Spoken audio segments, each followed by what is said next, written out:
Do you have to physically lift your leg into the car? Do you experience a lot of front of the hip pain or even groin pain trying to get in? I'm a physical therapist and this is a very common problem. You are not alone, but I do want you to know there is something you can do about it. In this video, I'm going to show you my top 3 favorite exercises to help reduce front of the hip and groin pain and help you lift your leg with ease. If we haven't met before, my name's Alyssa and I'm a physical therapist and I specialize in helping people with osteoarthritis not only find pain relief, but find adventure. If you are ready to reduce your pain and regain your ability to adventure and lead an active life, go ahead and hit that red subscribe button down below so you can follow along with all of these other tips. Let's get started on these 3 movements. For this first one, it actually depends on how your hips are positioned, how you typically stand. So if you're one of those people that has an excessive curve in the back, this could be one of the causes of why your hip flexors, the muscles in the front of your hip, aren't able to work. What we want to do is activate the hamstrings, activate the core to pull this down. Now that muscle is able to work how it needs to. So I'm going to show you how to do that. Very simply, you just need a wall. You're going to stand flat against the wall. Now, if your heels can touch the wall, that's where we're going to start. But then I want you to take about a step in front. So your feet are about 6 to 12 inches away from the wall. Now you're going to tilt your hips back. So your lower back is against the wall. Your ribs are coming essentially from a flared out position to now tucking them underneath. This allows your body to be in a better position and allows your muscles to work better. I'm going to take one arm overhead, trying to keep my lower back in contact with the wall. Then I'm going to take the other arm overhead. Now your body's natural inclination is going to want to be to arch away. So I really want you to focus on keeping that low back flat against the wall. If you're having a hard time raising your arm all the way overhead and keeping your lower back on the wall, just raise your arm up as high as you can while maintaining this position. Now, in order to make this more difficult, the next step would be taking both arms up at the same time while maintaining this position.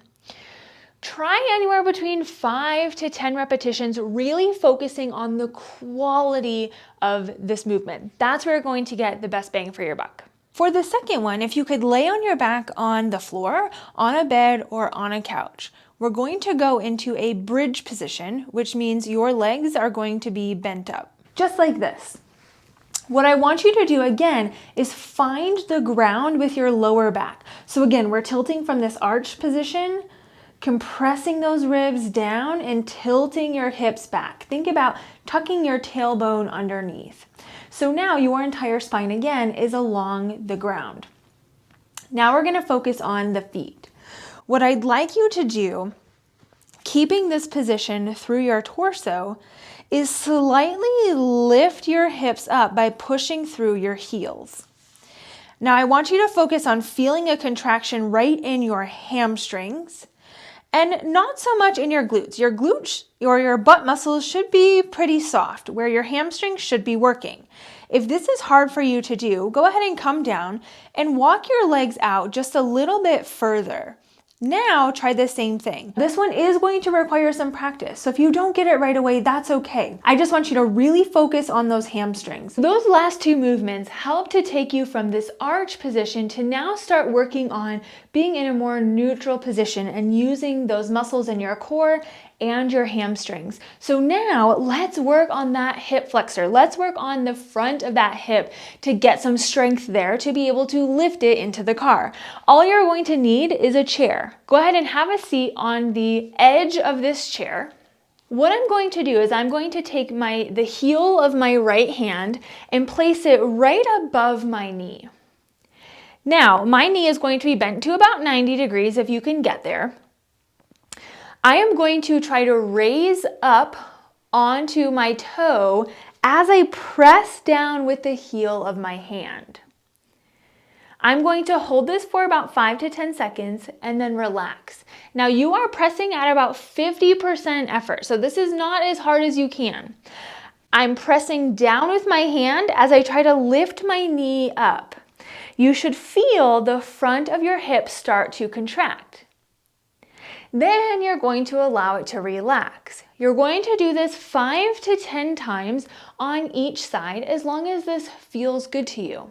To make this more challenging, once you can achieve that, you can actually try to lift your full foot off of the ground as you press down with your hand. But this is only when you are able to achieve this position without aggravating this hip flexor, without aggravating the front of your hip. The idea is to master those 3 movements that we just talked about, practicing every other day, every day if possible, making sure that they are not aggravating your pain. That is not what we want to do. We want to make things better, not worse. So then once you're able to get consistent, build some strength, and start working those hips, you'll be able to get into the car with ease.